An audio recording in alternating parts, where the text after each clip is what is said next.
record a message for you to help you get settled in on your first night. I actually worked in that office before you. I'm finishing up my last week now, as a matter of fact, so I know it can be a bit overwhelming, but I'm here to tell you there's nothing to worry about. You'll be fine. So let's just focus on getting you through your first week, okay? Let's see. First, there's an introductory greeting from the company that I'm supposed to read. It's kind of a legal thing, you know. Welcome to Freddy Fazbear's Pizza, a magical place for kids and grown-ups alike, where fantasy and fun come to life. Fazbear Entertainment is not responsible for damage to property or person. Upon discovering that damage or death has occurred, a missing person report will be filed within 90 days or as soon as property and premises have been thoroughly cleaned and bleached and the carpets have been replaced. Blah, blah, blah. Now, that might sound bad, I know, but there's really nothing to worry about. The animatronic characters here do get a bit quirky at night, but do I blame them? No. If I were forced to sing those same stupid songs for 20 years and I never got a bath, I'd probably be a bit irritable at night too. So remember, these characters hold a special place in the hearts of children and we need to show them a little respect, right? Okay.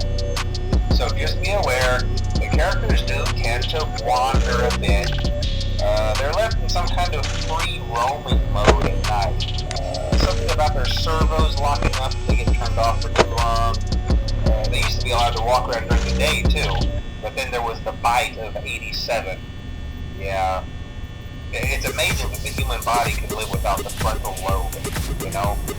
Now, concerning your safety, the only real risk to you as a night watchman here, if any, is the fact that these characters, if they happen to see you after hours, probably won't recognize you as a person. They'll most likely see you as a metal endoskeleton without its costume on. Now, since that's against the rules here at Freddy Fazbear's Pizza, they'll probably try to forcefully stuff you inside a Freddy Fazbear suit.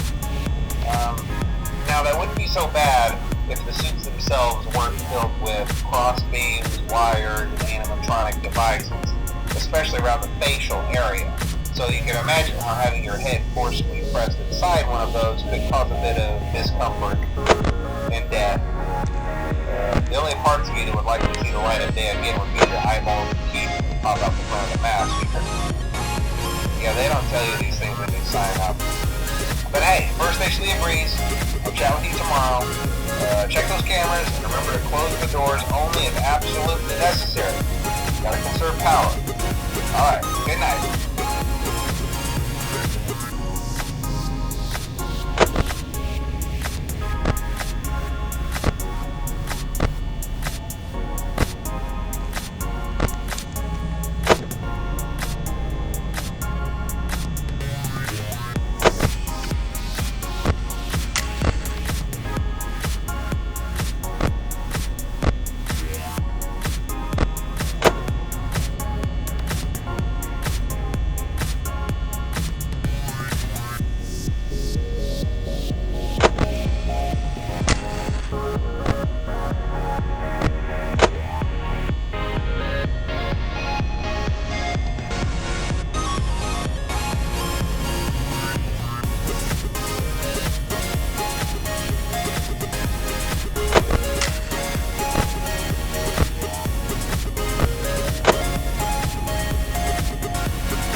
day 2.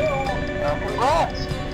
I won't talk quite as long this time since Freddy and his friends tend to become more active as the week progresses.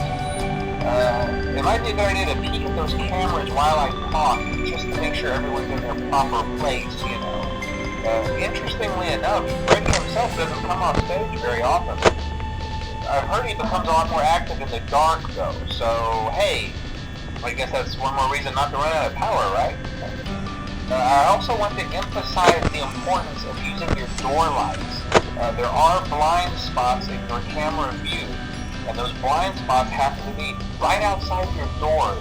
So if you can't find something or someone on your cameras, be sure to check the door light. You might only have a few seconds to react. Not that you would be in any danger, of course.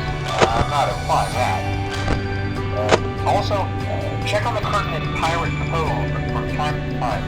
The character in there seems unique in that he becomes more active if the cameras remain off for long periods of time.